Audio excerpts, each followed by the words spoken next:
పాకిస్తాన్లోని లాహోర్ నగరంలో పేర్ల మార్పు ఇప్పుడు పెద్ద ఎత్తున చర్చకు దారితీసింది. ఇస్లామిక్ పేర్లతో ఉన్న వీధులు, చౌరస్తాలకు మళ్లీ పాత హిందూ, సిక్కు, జైను పేర్లను పునరుద్ధరిస్తోంది పాక్ ప్రభుత్వం. రెహమాన్ గల్లీ ఇప్పుడు రామ్ గల్లీగా మారింది. బాబ్రీ మసీద్ చౌక్ జైన్ మందిర్ చౌక్గా తిరిగొచ్చింది. దాదాపు 80 ఏళ్ల తర్వాత ఈ మార్పులెందుకు? ఇది నిజంగా సంస్కృతి పరిరక్షణగా లేక ప్రపంచానికి కొత్త ఇమేజ్ చూపించే ప్రయత్నమా? లాహోర్ వీధుల్లో ఇప్పుడు కొత్త బోర్డులు కనిపిస్తున్నాయి, కానీ ఆ పేర్లు మాత్రం చాలా పాతవి. ఇస్లాంపురా ఇప్పుడు కృష్ణానగర్ గా మారింది. రెహమాన్ గల్లీ రామ్ గల్లీగా తిరిగి వచ్చింది. బాబ్రీ మసీద్ చౌక్ ఇప్పుడు జన్ మందిర్ చౌక్ అని పేరు మార్చుకుంది. ముస్తఫాబాద్ మళ్లీ ధర్మపురగా మారింది. ఇలా గత 2 నెలల్లో కనీసం 9 ప్రాంతాలకు పాత పేర్లని తిరిగి పెట్టింది పాక్ ప్రభుత్వం. ఇదంతా లాహోర్ హెరిటేజ్ ఏరియా రివైవల్ పేరుతో జరుగుతున్న భారీ ప్రాజెక్టులో భాగమని చెప్తోంది పాకిస్తాన్లోని పంజాబ్ ప్రభుత్వం.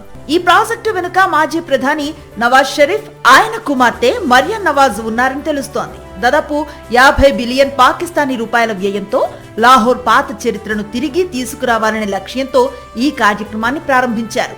బ్రిటిష్ కాలం నాటి దేశ విభజనకు ముందు ఉన్న సంస్కృతిని మళ్లీ గుర్తు చేయాలనేది లక్ష్యం. దీని వెనకాల పర్యాటకులను ఆకర్షించడమే ప్రధాన ఉద్దేశమని అధికారులు చెబుతున్నారు. కానీ ఇక్కడే అసలు ప్రశ్నలు మొదలవుతున్నాయి.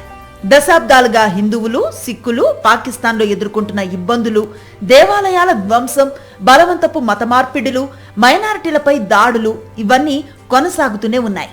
మరి అలాంటప్పుడు అకస్మాత్తుగా పేర్ల మార్పులు ఎందుకు అనే అనుమానం కలుగుతుంది. అంతర్జాతీయ వేదికలపై తన రాడికల్ ఇమేజ్ ను మార్చుకోవటానికే పాకిస్తాన్ ఈ ప్రయత్నం చేస్తోందన్న విశ్లేషణలు వినిపిస్తున్నాయి.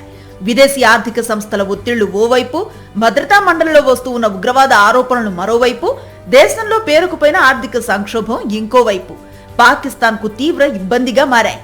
ఇలాంటి సమయంలో ప్రపంచానికి మేము మారుతున్నాం అనే సందేశం పాక్ ఇవ్వాలనుకుంటోందని నిపుణులు చెప్తున్నారు.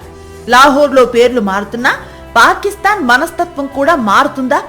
మైనారిటీలకు నిజంగా భద్రత పెరుగుతుందా అన్న ప్రశ్నలకు మాత్రం సమాధానం రావాల్సి ఉంది. ఒకప్పుడు మతపరమైన గుర్తింపుతో మారిపోయిన లాహోర్ ఇప్పుడు మళ్లీ తన పాత చరిత్రను వెతుక్కుంటోంది. కానీ పేర్లు మారితే సరిపోతుందా? మనస్తత్వం కూడా మారాల్సిందే అంటున్నారు విశ్లేషకులు.